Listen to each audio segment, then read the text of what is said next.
Welcome, everyone. I'm Michelle Novak, founder of Cardinal Bytes Cybersecurity and Risk Management Company.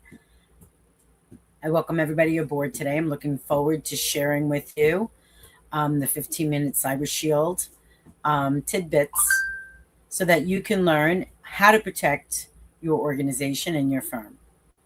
If you're a CPA, tax professional, accountant, or bookkeeper, you know that your EFIN is your livelihood. But right now, the IRS is changing the rules. So today I'm going to show you how to build a 15-minute Cyber Shield, a way to satisfy the IRS 4557 and FTC Safeguard rules, and audit-proof your practice without having to become a tech genius or spend 40 hours reading manuals. This training applies to other licensed professionals as well, so just keep that in mind. But I welcome everybody. So some housekeeping rules before we begin today. Let's just make sure that we keep our audio on mute. Make sure that we keep our videos on. I will ask that if you have questions, please put them in the chat. And when we finish this presentation today, we'll certainly answer all of your questions in the chat at the end. So let's begin without any further ado. So here's our agenda today. First of all, we're going to look at the IRS loophole, how to meet the requirements with simple settings you already own. Second, we're going to talk about the AI vault using Agentic technology to guard your data while you sleep. Finally, the ghost exit, how to stop your liability breach the moment tax season ends. We'll wrap up with the specific checklist and steps you can take to implement today. So I'm going to ask everybody, if you need to take notes, surely do that. This is a live recording. It'll certainly be available at the end, and we're going to send this deck to everybody who's attending today, as well as a couple of checklists to keep you safe and sound. So, what are we solving to today, right? The $50,000 fine. So before we begin, I want to share with you a kind of a story that happened a couple of weeks ago. I met a new client. She begins to tell me how her client paid a $40,000 invoice to a hacker. It's what we call a BEC, or a business email compromise, which is, by the way, the #1 threat alongside wire fraud today for small businesses. What I found interesting, though, is that she had a WISP, she had her firewall, she was using an MSP, but what she didn't have was the human firewall, the process of using a safe word before funds are transferred. And we're going to talk a lot about that today. You know, I've worked with over 100 clients, and they all tell me the same thing. My IT guy is handling it. Well, let's be clear. There's a difference between what I do and what your IT guy does. That is risk and compliance. He handles the networking, setting up your devices, getting you out of the black screens. If you need a reset password, you know, installing your servers. We build a shield to help you pass the audit and build the gap between hardware and IRS legal requirements. You know, stop spending hours using ChatGPT or Google to figure out how to document your assets and classify them on a WISP, and still trying to figure out if you did it right. We're going to provide you the WISP and IRP plans that are built specifically for your business if you're interested. And we'll talk about that more later. I also want to share another incident that just happened a couple of weeks ago. One of my clients, he's a 30-year veteran in his profession. He's a pillar of the community, on top of his game, right? He just had his EFIN suspended in the middle of tax season because he couldn't produce access and control logs to the IRS auditor. The truth was, he thought his IT guy handled it because they set up everything else, his firewall, his VPN, his MFA. But the truth was, they don't handle the documentation end of it. They don't track what's going on in your systems. And that is what the IRS and the FTC are doing today. They are shifting their logic. It's no longer about having things in place. It's about how you govern what you have in place and making sure that you can prove that you're doing the steps that you say you're doing. So if you say you have MFA in place, make sure that it's applied. But when you DIY it yourself and you spend a lot of time trying to decipher the IRS Security 6 and the FTC requirements, you are not a technical director. You're a licensed professional. So let us help you build a shield and give you back billable hours so you can build your business and serve your clients and never have to worry about that $50,000 fine. Let's begin. Real proof is peace of mind. Here's some testimonies from my clients that we've helped build a baseline cybersecurity posture for. They all have one theme in common. They felt relieved, educated, and secure by utilizing our services.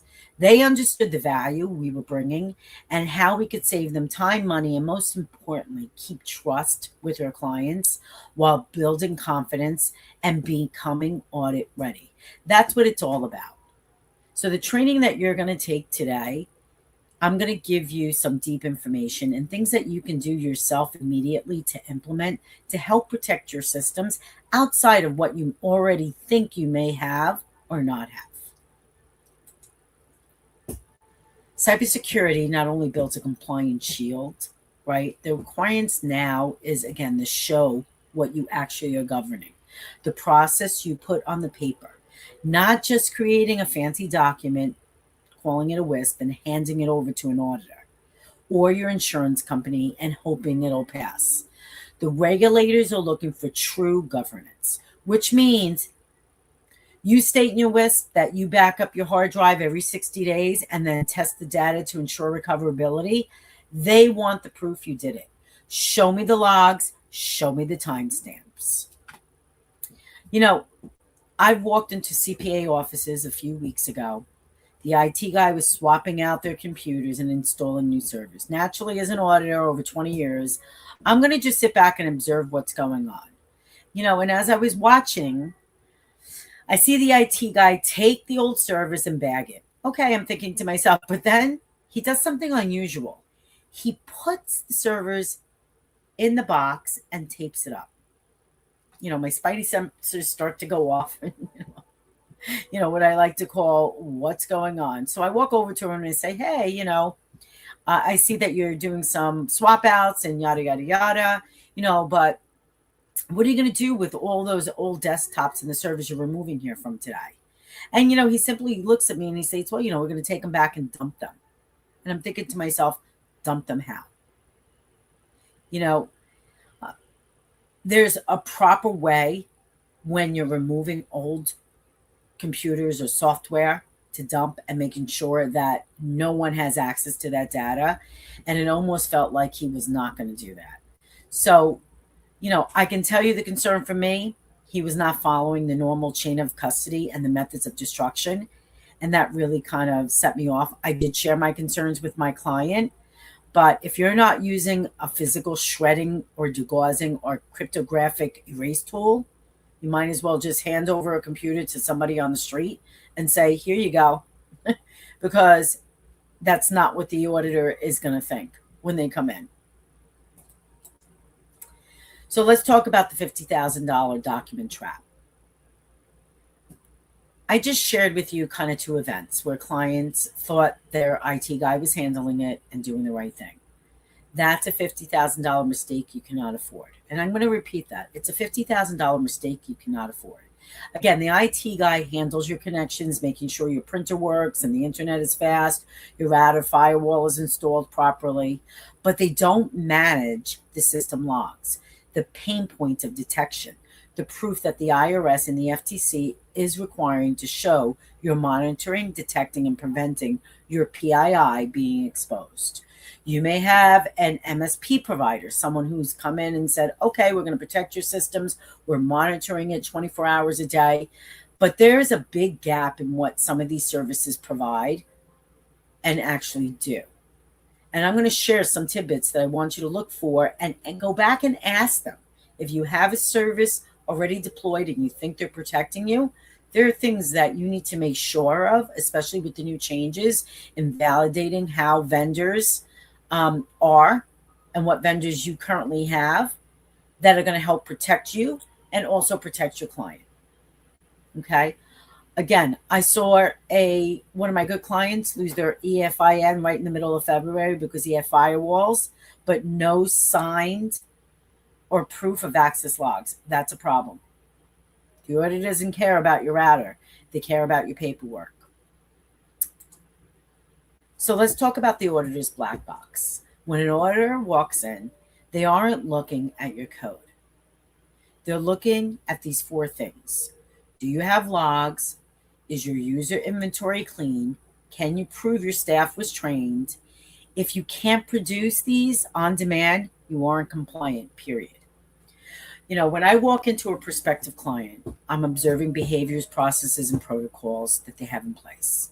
I'm looking at how much paperwork they have left on the front desk while no one's around and the cleaning lady is wiping down the computers.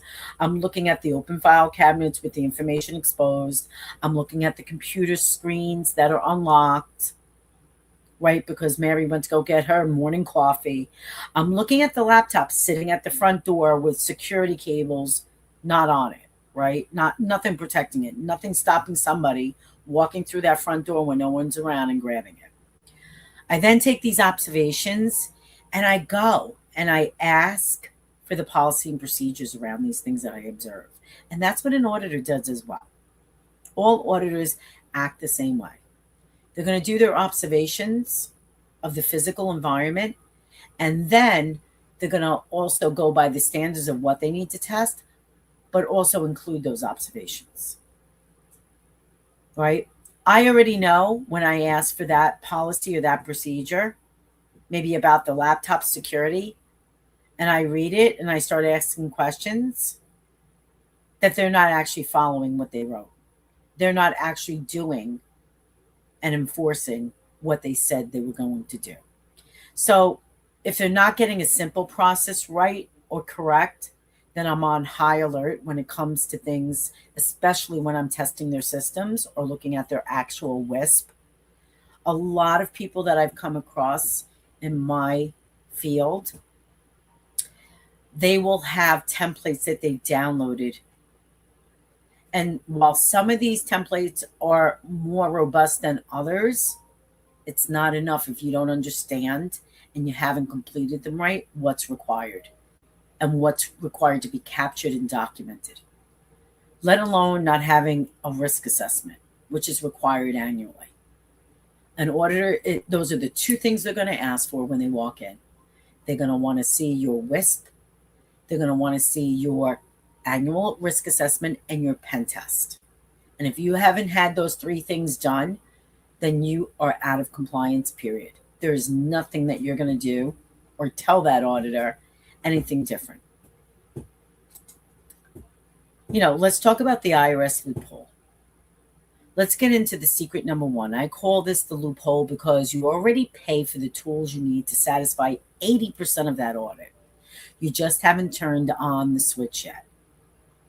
And you already have maybe a template that you're working from.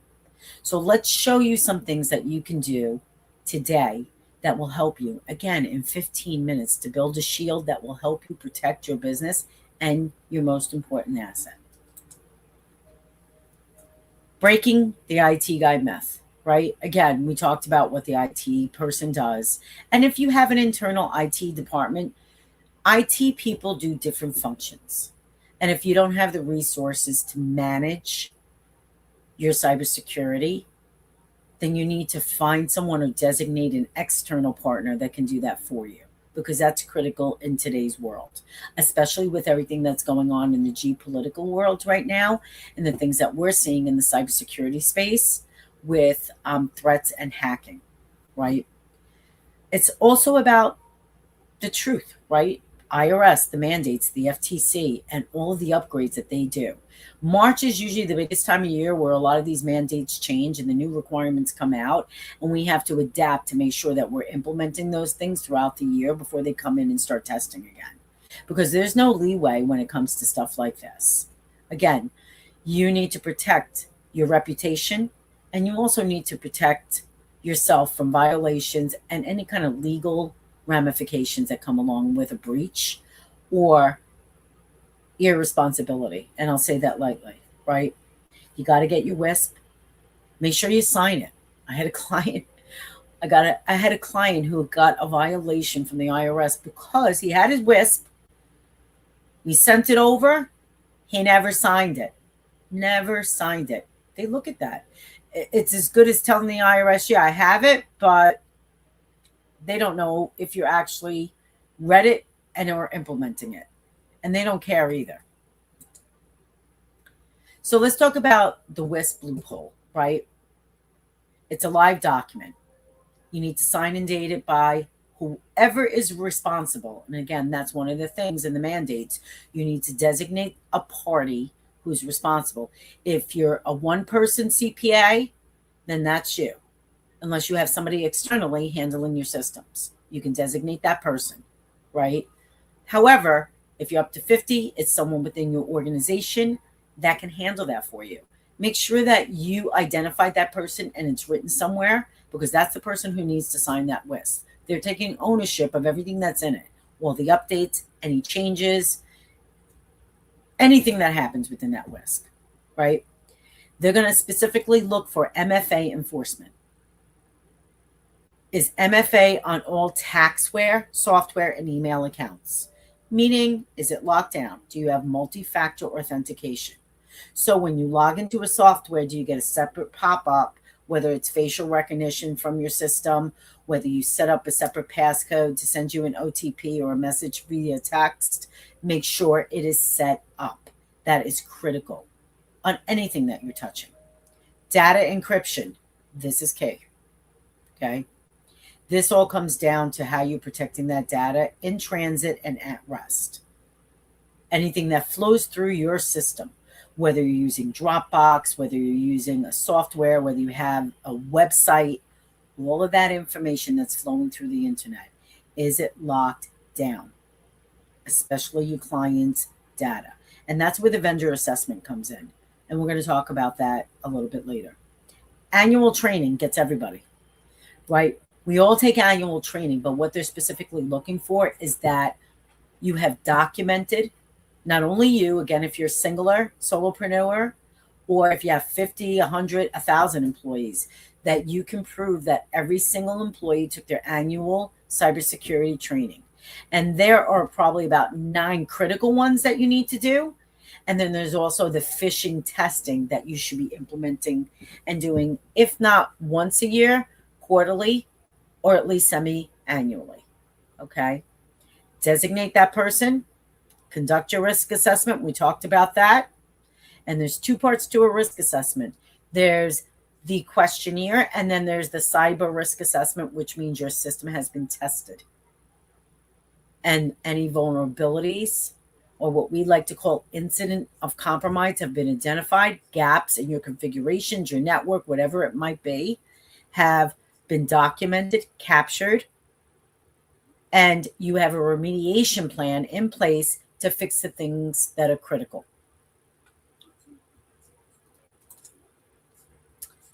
Let's talk about an easy win. Phishing is now 90% of tax pros' problem. Anybody in the tax profession, especially season now. During the tax season, we see a high level of phishing attacks because you're distracted, okay? Inside your Microsoft Security Center, if you have Microsoft 365, whatever you're using, there's the first contact safety tip. Turn it on. It puts a giant warning banner on your email from someone you don't know. It's a digital seatbelt for your staff. The simple steps here, right? Go to your securitymicrosoft.com, click on policies and rules, click threat policies, anti-phishing, and under the rules section, scroll down, you're going to select, it's going to say spoof intelligent and ensure it's toggled on. Okay. In the same policy, check the box, show first contact safety tip. This warns you if an email is from an address you don't usually chat with. And that's critical, especially with BEC. Okay. It can identify if somebody has gotten to your system and is watching the traffic between you and your client and attempts to send an email from your system to that client from a different IP. This is very important. These are, again, easy wins for you to do. Let's talk about MFA setup. The step-by-step for Microsoft 365 and standard for all tax professionals. You go to admin.microsoft.com and you sign into your global admin account. Click on active users on the left side. Click multi-factor authentication button on the list. Select the user, click enable. And then just follow the steps. Ensure the status is changed to enforce. The user will be prompted to set up either their phone on the next login or however your system works. Some of the older Microsoft systems, if you're still on an older version, it'll work a little bit differently, but it's still the same concept. So just make sure, again, these are quick wins to do immediately today when you get off this training to protect yourself. So audit tracking and paper trail, right? Not doing the work isn't enough, right? You have to prove it. You need a compliance binder. If your WISP isn't signed and dated every year, it doesn't exist in the IRS. Export your MFA monthly reports. This is your proof of life for an auditor. And you can either do a physical binder if you want. I tell everybody to go digital. If you're using an external hard drive, create folders in that hard drive for all of the things that you need to track to show for proof, whether it be your access logs, your MFA, right? And, your MFA reports monthly, your employee training. It could be anything, right? Your actual annual pen testing, your WISP, your IRP plans. You should have it all categorized. Save it on a USB, detach it. Keep it somewhere safe, right? Somewhere where nobody can have access to it, because that information on there is critical. And there are things in there that can, if a hacker is able to get through, they can use to help what we call lateral movement into your system and gain access to things that you don't want them to see.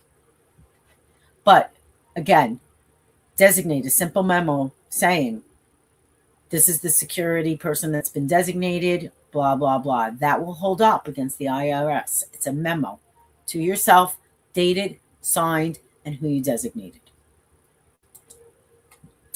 Let's talk about the AI vault. Hackers don't sleep at night. They use bots to scan your firm 24 hours a day, 7 days a week, especially if you have a website. That is probably one of your most critical things that you need to protect and lock down. Even if you use a CRM system, whoever you use to build your website, don't just rely on them. We see all of these companies getting hacked. We just had a major hack last week, large corporation. They wind up deleting massive amounts of data. It was all in the news. If they're able to get into a corporation that big that has probably a moderate cybersecurity posture, think about what they'll do to someone who is just a one person to 50 employees, right? You don't want to take that chance. The AI Agentic tool, AI, a lot of people are afraid to implement AI. They're scared of it. They don't know how to use it. But a lot of you kind of using it now, using ChatGPT, doing this, doing that, asking questions. It's dynamic, right? It learns as it goes. But there's difference and variances in the types of AI that you use. And you need to know that, right? But it's not just a tool. right?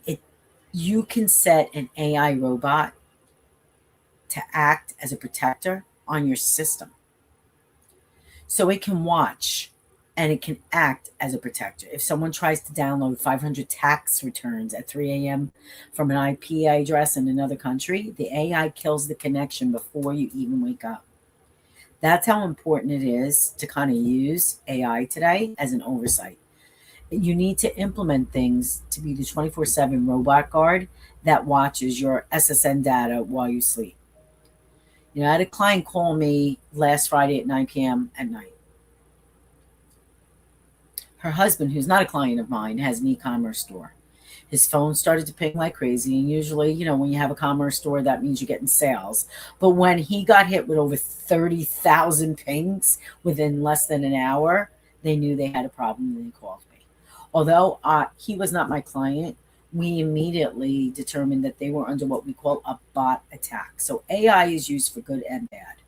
But what we call a card for attack was hitting them right through their website. And if you have a website that accepts payments, this can happen to you.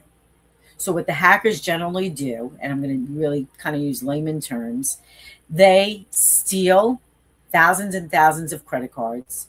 They'll go to any website, test it, and see if they can process these credit cards through your payment system. And once they get a valid card that goes through, then at that point, because they're watching your system, they'll actually take that card and start using it, right? It's fraud. But again, this is how it works. So the moral of the story is we had to shut down their website. We had to shut down their merchant services, and we had to rebuild everything for them, right? We had to clean their system from slate. They lost days of sales. And again, you as well, right? Again, if you're accepting payments from your clients through a website, you need to make sure it's protected. It's within the mandates and the IRS rules and the FTC. So let's talk about the invisible data leaks, right? The truth is, so security is only as good as the tools and humans that are sitting behind the desk monitoring what's going on, right? When you have systems in place, you have somebody that needs to monitor those systems and take a look at any alerts that pop out, potential hacks, the infiltration that's waiting to happen. They need to be able to identify what's popping up and decide whether it's a positive or a negative, right? True or false. If that person for a minute doesn't react quickly, you could have something that gets downloaded without them noticing or doing their due diligence and infiltrating your system. One of the biggest cybersecurity defense monitoring services that had 80% of the government contracts was hacked a year and a half ago, right? We all heard about that. That is a cybersecurity company that got hacked.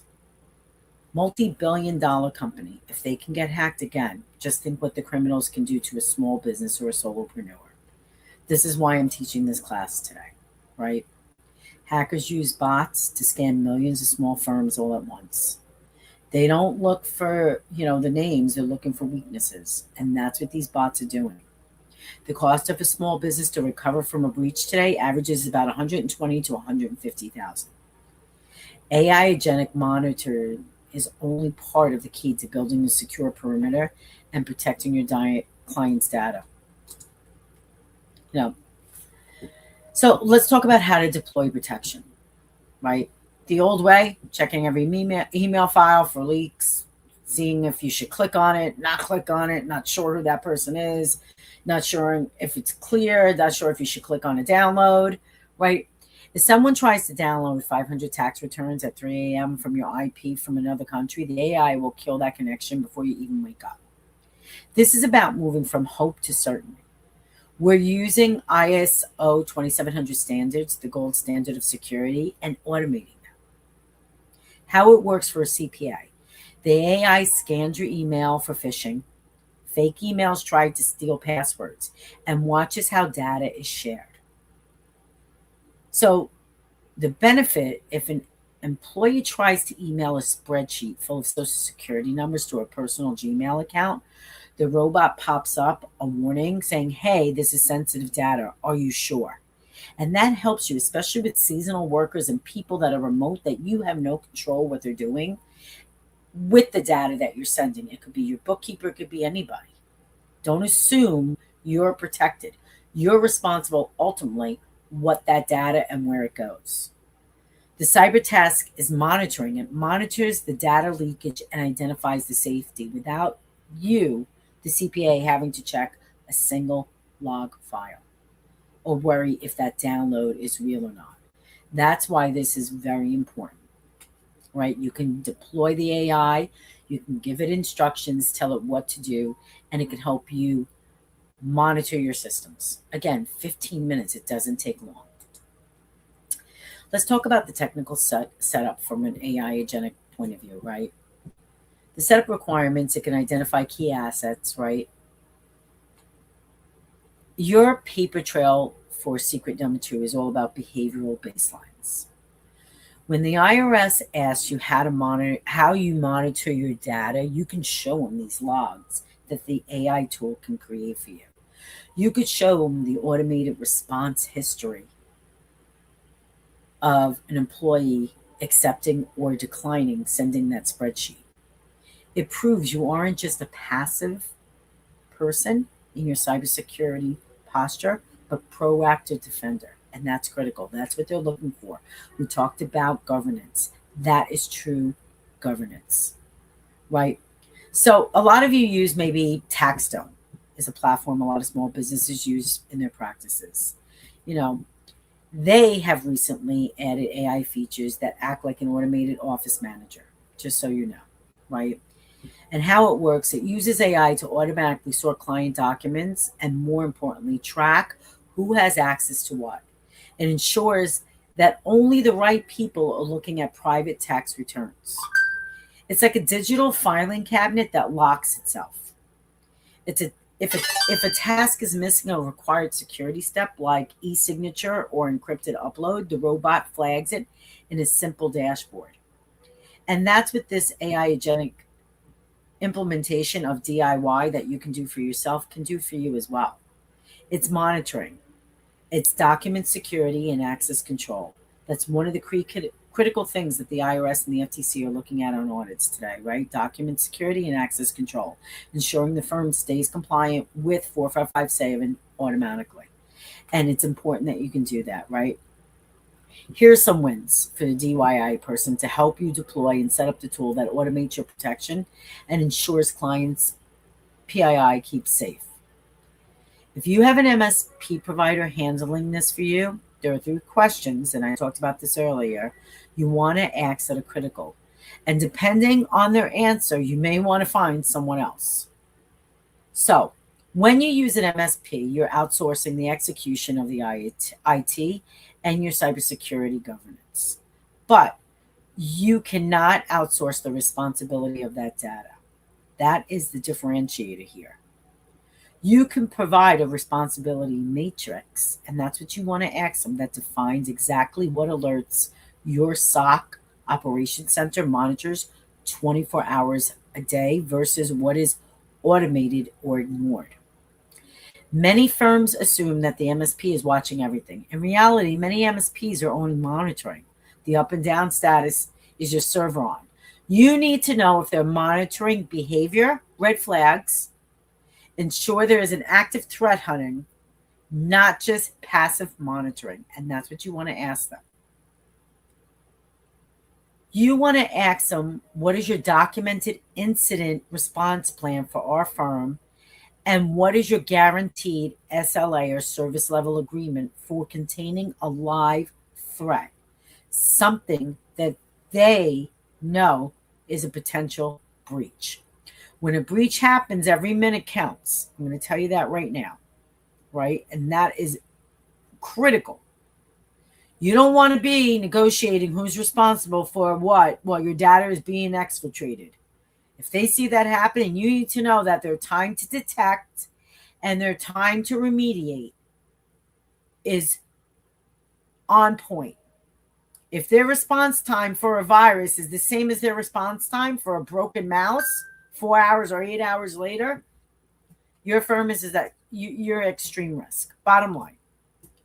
Who is responsible for the legal obligations like notifying regulators? You need to know that. Being that they're sitting on top and they're monitoring everything, do they have all your logs? Can they produce them when an auditor comes in? Can they prove that they've remediated and how they remediated things? If your MSP responds that we use, I don't know, ABC soft, antivirus, so you're 100% protected, well, that's a major red flag because no tool provides 100% protection. Security is about the people and processes behind those tools. So understand what you have and your contract with external vendors or CISOs or whoever you brought aboard to help protect your security posture. Let's talk about implementing AI oversight directly, right? Because it solves who guards the guards problem. When you rely solely on an MSP, you're trusting their internal logs. With AI Agentic, you have an independent autonomous system that monitors the MSP's action in real time, flagging anomalies before they become catastrophes. I always say trust but verify. The AI, when you implement in a DIY situation, can audit the MSP or audit the systems that you think you have in place and help you ingest and understand if there's any problems with those systems. You don't need to write Python, right? A lot of people think, oh, AI, I need to know all of this technical stuff. You don't. It's all about how you give instructions to the AI. It's system instructions, right? It's what we call prompt engineering. And, for those of you that use ChatGPT, Claude, Grok, whatever you're using today, there's so many of them out there. You need to make sure if you're using any one of those tools that you are on a professional level with them, one that is paid for. There is a difference between the free version and the professional version, and I see this all the time. I just had a bookkeeper who was just using regular ChatGPT, helping her calculate Excel sheets with information in it. And I'll tell you, what she needed to understand was regular ChatGPT or the regular free versions of any of these LLMs, they are using that information to learn. That's the difference between the paid version and the version that is free. If you're putting anything in those systems that's client related, you need to make sure you're using a paid version that does not ingest that information and use it for learning. That's the critical thing here, right? But there are a lot of different things that you can use. Microsoft Copilot Studio, the DIY for the leaders, allows you to build custom agents that connect directly to your Microsoft 365 log, SharePoint, your emails. You can ground these agents in your own firm's policies so they know exactly what a violation looks like. In Copilot Studio, use the Microsoft Graph API connector to feed the agent your sign-in logs and audit logs. It'll save it. It'll analyze it. It's very simple. You can even ask it to help you walk through the step-by-step setup to do these things, right? You can say, hey, check my tax data, my C drive for this, blah, blah, blah, blah. And again, never save anything to your desktop. I don't know why people do that, especially information. Save it to an external hard drive and disconnect that hard drive at the end of the night. So if your system does get, or is, hacked or whatever, no one can see that data that you saved. And if you haven't done that, I always tell everybody, take all your folders, put them on that hard drive, disconnect it at night, plug it in, and access that hard drive in the day and keep saving to it, right? That is the safest way, especially when it comes to data. So you can also use the dark trace response, known as the self-learning AI. It creates a pattern of life for your firm. If it sees a server being shut down or data being moved at an unusual time, it's going to take surgical action like locking a user's account in seconds without you even waking up. So again, these are some tools I recommend, but they're good tools. And a lot of them don't cost a lot. It's worth the investment. So the implementation checklist, this is the technical how-to, right? We sync the AI to your email and your tax server. We set the alert to high. That creates an uneditable log. This is what makes you audit proof. Okay. If you connect the AI to your email API, sync the AI with your taxware software, it could be anything, set level high to all PDF and XLA downloads, it's again going to do surgical review and keep an uneditable log of everything it did. And that's your audit proof. The system instructions for your auditor, right? You give it instructions or, again, system prompts. You tell it its role. That's the most important. You are an autonomous hardware and data auditor for your firm, and you put the name of your company. You tell it your objective it needs to execute. Your primary mission is to monitor Microsoft Graph API logs and my Microsoft Outlook email for any evidence of hardware decommissioning, server shutdowns, or data destruction that has not been formally approved. Very simple. What it will do is it'll create an operational logic, monitoring for discrepancies.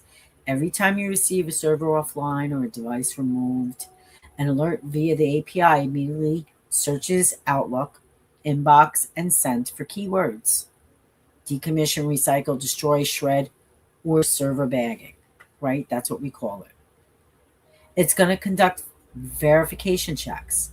If a matching email from an authorized MSP contact exists, summarize the chain of custody plan and wait for the certificate of destruction to arrive. If no matching email exists within the last 48 hours, it will categorize this as a critical security anomaly and send an alert to you. That's the key. Now, your MSP, if you're using external, or your IT team, can implement these things and put this in place very easily as a second layer of defense. Don't rely again on the tools you have in place. I always say a second layer of defense is always the best defense in most cases. So, audit tracking. To use Microsoft Copilot for an agentic oversight, you essentially build in a specialized assistant in Microsoft Copilot Studio or Security Copilot that acts as an independent auditor for not only your MSP and your systems, but it allows the AI to reason through logs and take action, right? You don't, again, need to write code. You can use natural language to describe what the auditor needs to do. Tell the AI, you're a security auditor. Monitor my Microsoft 365 audit logs and server health and server health alerts. If a server goes offline, immediately check my Outlook calendar for maintenance entry. If nothing exists, send me an emergency alert to my managing partner. It could be anybody. You could send it to your MSP provider. You could send it to your IT team, whoever, your IT guy. But it can create something that helps you, right? It's your behavior baseline proof. And that's what this is all about. 15 minutes. It doesn't take long to do this. So let's talk about the ghost exit. So I see this happen all the time. I go and I conduct a risk assessment, run a script on all the users, and bingo! There's 5 people listed that don't even work for the company or were seasonal workers from last year.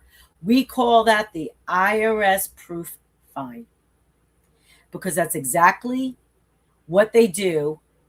And they know this is the breach. The number one breach opportunity is having open access for those that no longer are with the company.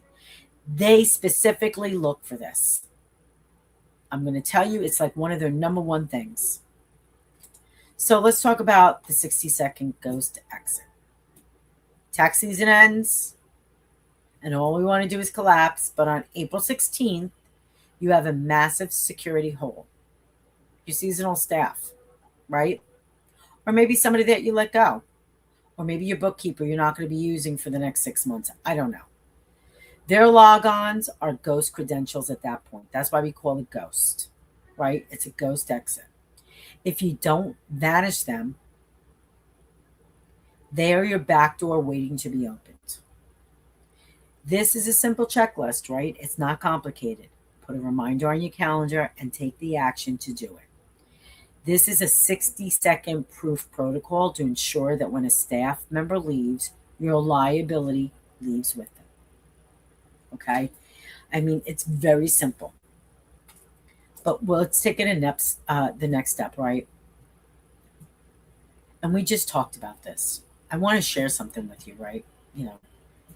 Let me tell you another story. I conducted a cyber risk assessment 2 weeks ago on a client. Sure enough, they had seasonal workers from last year from college helping them out during tax season crunch.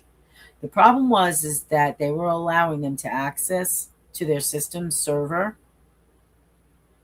because they worked remotely and they never removed them.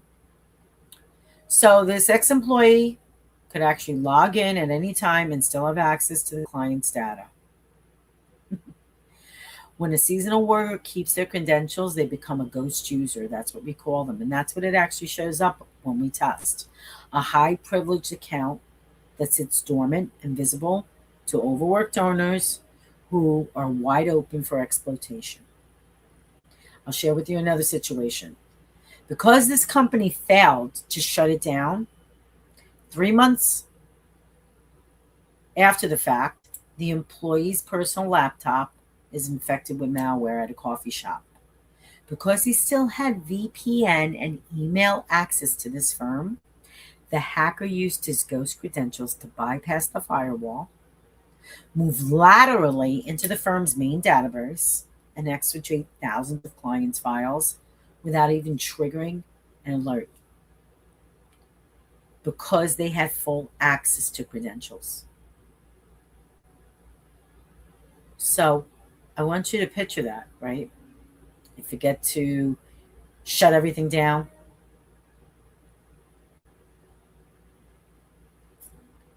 the kid unknowingly had his laptop out, right?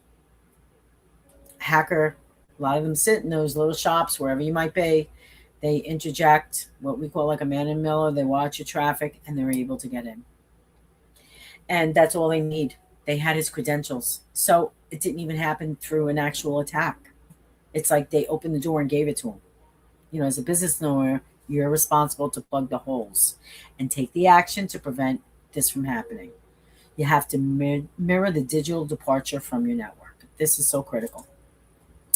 So let's talk about the exit, right? If you're doing this manually, you want to revoke the SaaS. Anything they have.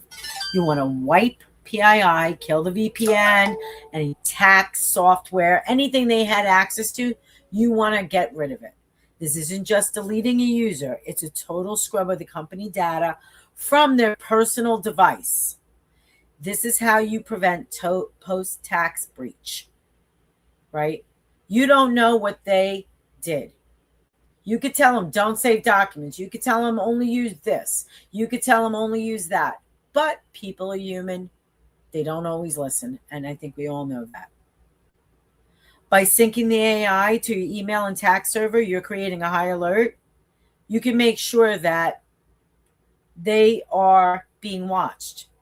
So if a user is active beyond their departure date, you could set this up in AI and immediately trigger what they call a kill switch workflow, the total scrub protocol.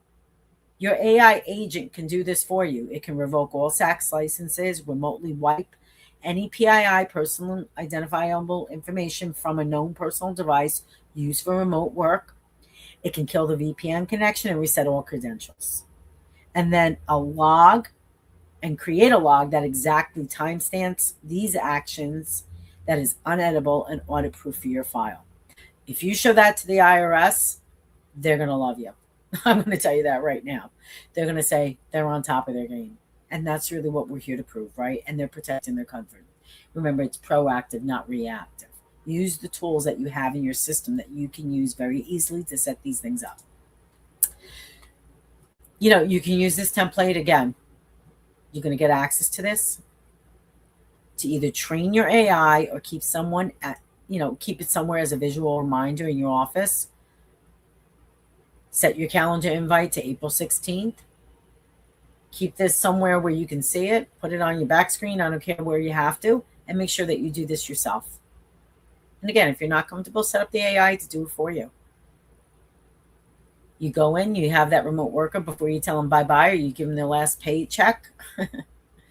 You make sure that their system is wiped clean. So on tracking, right, what does it do? You're going to save disabled screenshot.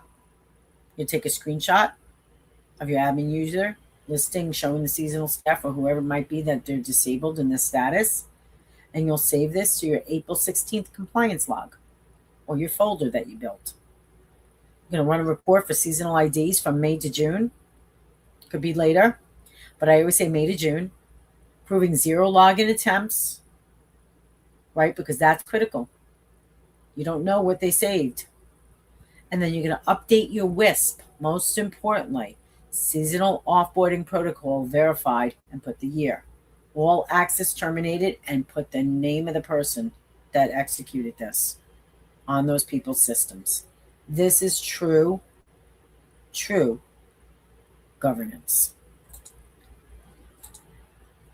Let's talk about vendors, right? And there's a little bonus for you. It's your responsibility now for your vendors. The new mandates now require your firm to validate that your third-party vendor are actually protecting your third-party data. They put the onus on you. If your portal provider gets hacked, the IRS is going to look at you. You must have their SOC 2 report and a 24-hour breach notice in writing. You need to know what your vendors are doing to handle the problem. And that also includes your IRP plan. If you don't have one, create one. Your incident response plan, that is critical on top of your WISP. It's not mandatory, but it goes hand in hand. How many of you really know what to do? And if you just answered, I have no idea, you better go create one or go, use your whatever AI tools to create one and get an idea of what that response ability is for you, your company, and your employees, right? So here's a quick checklist and questions that you should ask every vendor. You should add this to your WISP to show proof you have completed your due diligence and can prove that you vetted the vendors and they comply. Review your contract annually, or if it's every 2 years, review that contract and ensure you are protected. You want to know how they handle a breach and notification and who's responsible. That is the critical key here, okay? You need to request a SOC 2, type 2 requests. Do you have an independent audit report from their security? That's what this is. You need to tell them and find out if your encryption is guaranteed. Verification that data is encrypted, both at rest and in transit. They need to provide you with that. It'll list their systems and how it was tested. The breach timeline. That's most important. A contractual promise to notify you of a breach within 72 hours. And now I think the new FTA rules just updated to 30. I got to go look at it, but I think within 30 days, you got to notify all legal and compliance and everything else. So make sure that you understand what those protocols are. Access control. Do they allow you to enforce MFA on their software? Those are the 4 critical things that you should be finding out from your vendors. Again, this is DIY. It goes a lot deeper than that.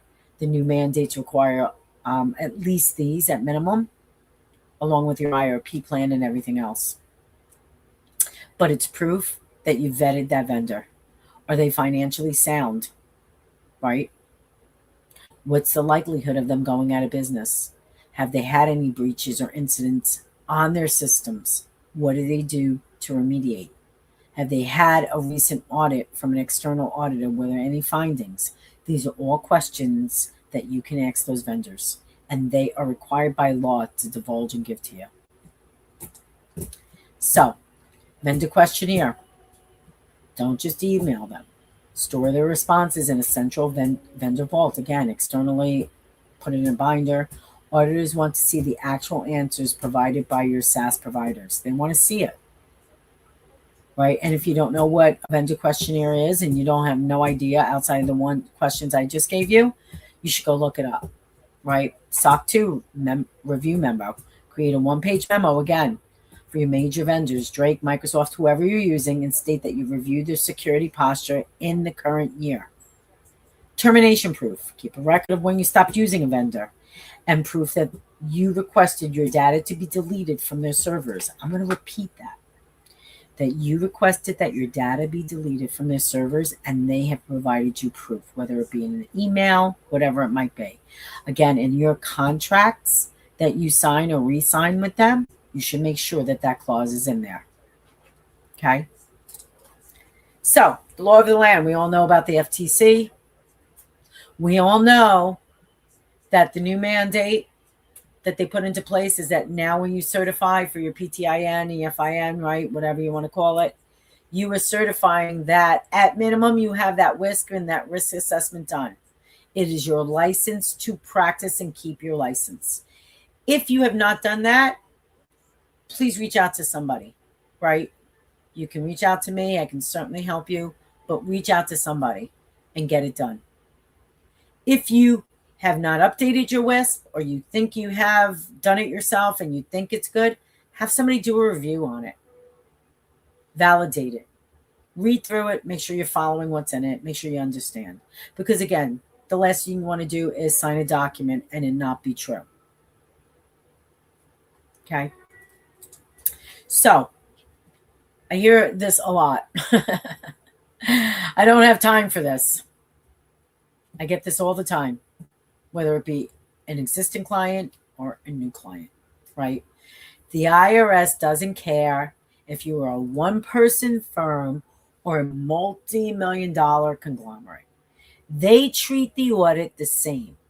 And how you have complied to those same standards is important to them.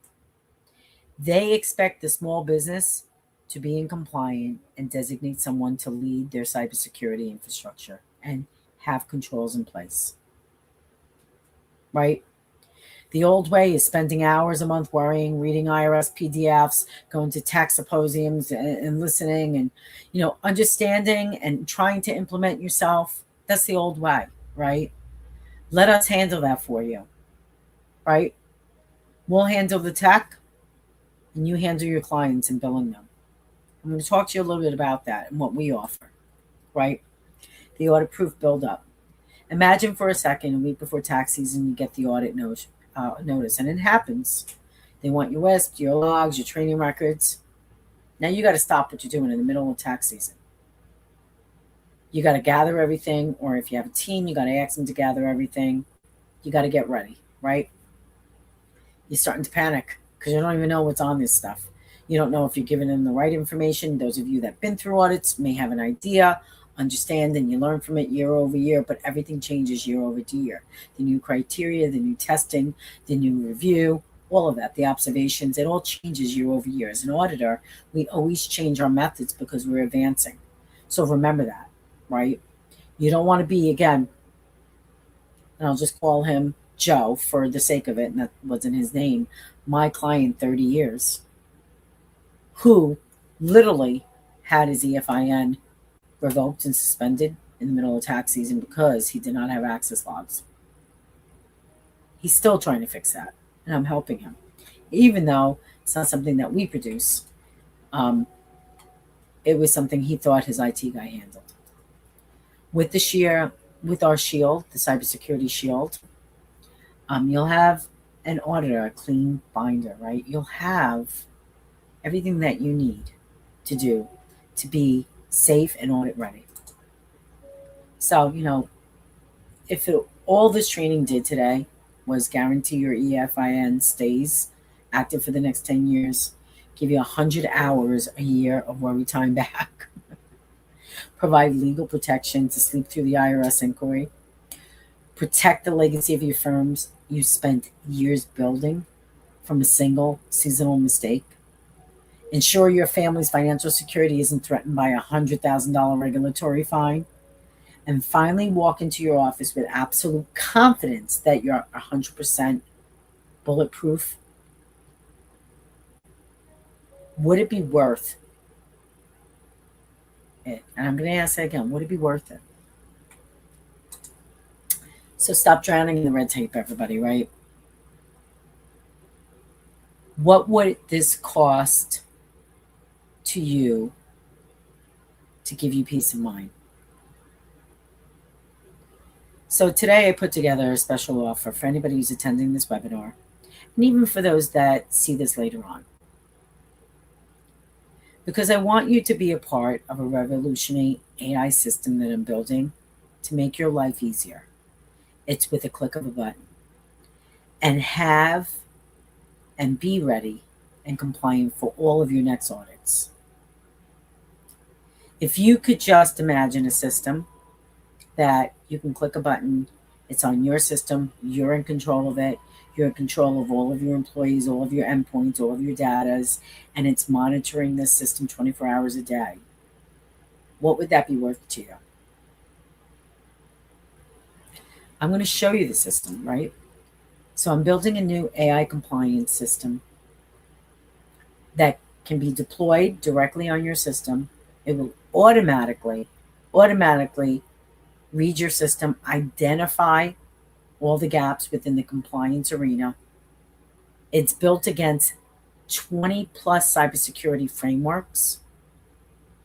It allows you to produce reports on demand. It allows you to do risk assessments with the click of a button on your own entire system, and all of your employees gather that, provide you with a dashboard. It allows you to take a look at where the critical risks are. It gives you information on how to remediate that so you can hand that off to your MSP. It builds policy and procedures based on your systems, your network, anything, your software that you're using. So imagine that being available to you. Imagine it gathering all your folders and documenting and putting them in what we call an evidence vault for your IRS auditor to look at, to prove to them that you've done everything and you're proactively monitoring. The tool also has the vendor risk assessment in there, the questionnaire. You send that, you deploy it via invite to your vendors. They fill out the questionnaire, it ingests, it captures, they upload the documents. You can upload the documents straight to, and then it puts it in your vault. It'll do the assessment for you and tell you whether they feel it is at high risk, this vendor, or not. That's critical, right? Especially in our environment. It'll give you a recommendation. But also, it'll show proof that you vetted your vendors, which is critical today. That's the new change, right? Not only a WISP, not only the risk assessment, but the vendor oversight, critical. It's monitoring frameworks. So when a new law or a new rule passes, it's automatically going to ingest that, take a look at your entire system, and it will update each of the areas that impact. So if it's a new question or a new oversight that needs to be implemented, it'll automatically do that for you. It'll let you see additional businesses and add additional businesses onto this that you want to also monitor. It gives you all types of reporting, right? But this is a one and done system for you. It takes the guesswork out of everything, right? And we're going to be rolling out this system over the next couple of months, probably within the next month and a half. So what I'm offering today is a 3-month trial, right?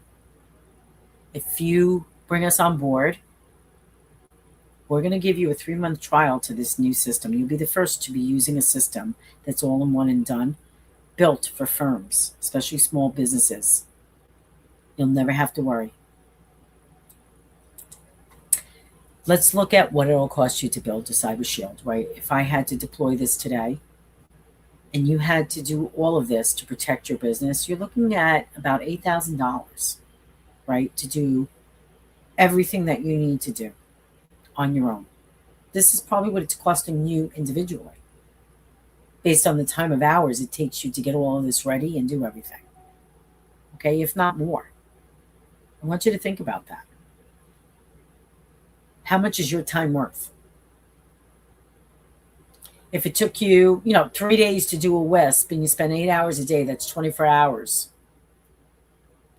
24 hours, and let's say you charge $500 an hour, do the math. How much money are you saving yourself by having a tool that will help you do everything in a matter of minutes and continuously monitor and update? You'll never have to worry, oh, do I need to re-sign my WISP? Do I need to change this policy? Did it do the ghost kill? Did I do this? Did I do that? It will do everything for you. And that is peace of mind, right? So I will tell you, again, for this web class today, what I'm offering is a free risk review of your current security posture. Even if you have a WISP, if you have anything in place, let us come in, let us look at it, we can validate it. If you used another service, that's great. Go back to them, have them look at it again. If you did it yourself, you should definitely have somebody validate what it's doing and what's in there. Don't take the chance, okay? Here's what you're going to get. A free risk review. And I'm only offering this to the first 20 participants. That's a saving of $297. And then be the first to try our compliance platform for 3 months, free, when it rolls out, once you were signed on as an actual client of ours, right? It's expert in creating a cyber shield, real-time posture tracking, full cyber gap analysis, done for you WISP and IRP plans, and it's audit ready. Continuous tracking and proof. That's the critical here, right? So I'm going to drop a link in our chat right now. But where you want to go is www.cardinalsbites.com/shield. Okay. And again, I'll drop that link in the chat for everybody. So this way you have it.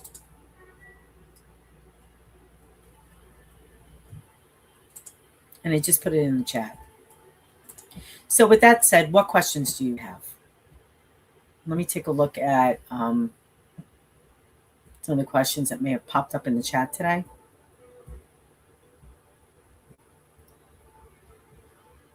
So one of the questions that I have is, my IT guy says that, we're covered, we're monitored, we have firewalls, we have everything, we don't have to worry about a breach. Well, you know what? Again, I'm going to probably put this in perspective for you.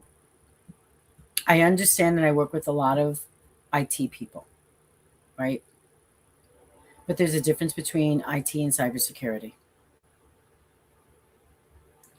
And even though you have all of those great little things in place, when I go in and I do my cybersecurity risk assessment and I take a look at the configurations, because that's what we have to do, and I understand what access is allowed on your router, your VPN, whatever it might be, your firewall that you have set up, and I see that they're still at default passwords because they never changed it, you're in violation.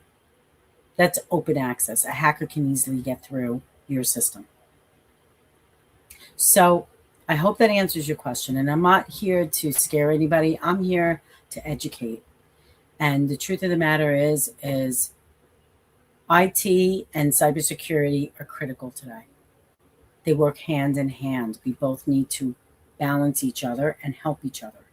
When we have findings, we give it back to you, right? It's your responsibility to go remediate. So if you have an IT guy and we tell you, listen, your firewalls are, configured incorrectly, you go to that IT guy and he needs to fix it. It's not us fixing it. We're telling you what the problem is in your systems and your cybersecurity posture. We're helping you build that compliance baseline. So next year, when we come back and do that test again, it's cleaner. And generally, I'll share with you, it takes probably 2 or 3 years to get on a steady build where you have less and less remediation tasks to do. And now you become really cyber compliant and we move on to the maintenance factor, right? Just protecting, monitoring, updating, and doing things that are normal within that cybersecurity posture. So again, I'm offering the first 20 people, and I already see, because we're monitoring, we have about 12 people that have already signed up. The first 20 people, go to www.cardinalbytes.com/shield. We have about 8 slots left open today to get your 15-minute Cyber Shield risk review. Again, book an appointment. Let me take a look at what you have. Let me help you identify the things that you have to remediate and take that off your plate. I have no further questions. So with that said, if there's any vocal questions, I'm open to questions. Anybody that's attending today, you can raise your hand. I don't see any actual questions coming through. Oh, another question popped up. The WISP template that I have, I downloaded, and I'm not sure if I did this correctly, but it was talking about classifications as far as threats. Can you explain what the classification is? Yeah, absolutely. So let's talk about classification and threats. When you're classifying something, there's 2 parts of that question. So there's classification of your assets, meaning your software, your networking, and all of that, the tools, routers, and all of that. And then there's classification of what a threat might be. So your payroll, right? Can a hacker get in? You're classifying that. Is that high critical? What system you use? What would be the remediation, right? And the protocols. So there's different types of classification depending on what it is that you're actually saying that you have exposure to. So without really knowing which one you're asking, but I hope that explains. And I do a whole training if you go to cpaacademy.org on building a WISP. It's a free class. You should go and take it. You should listen to it. It's a great training, and it literally walks you through step by step on how to do that. Again, give me a call, book a 15-minute session. I could do a review of it in a matter of seconds and tell you, this needs to be updated. This is what this means. Call us. We're here. We're here to help you. So one of my partners, he wasn't on the call today. He wasn't able to actually make it to the call, and that's okay. But he is in the top 1% of podcasts, and he also has Diaries of a CFO, which he shares a lot of information, especially around the AI tools that we talked about today. He does the training. He can help you train, create, teach you how to do the prompting, how to set these up in your systems. I can tell you can reach out to him at any time, send him an email. He is fantastic. His name is Adam Oley. I worked with him for a long time, and he has fantastic insight onto AI and the skills and what it is to set these systems up automatically as a DIY to help you, again, to protect your systems. So I want to say thank you to everybody, right? Thank you all for joining us today. I appreciate you taking the time. I do not see any other questions. I do see all 20 slots are full, so that's great. I will share with you before you get off the phone, even if you see this after the fact and you go to the replay, certainly just go ahead and go to Cyber Shield, fill out. We'll get back to you. go ahead and get that assessment because it's important to everybody. So I don't want to limit it. I realize that now that anybody can actually do the assessment and it will help you.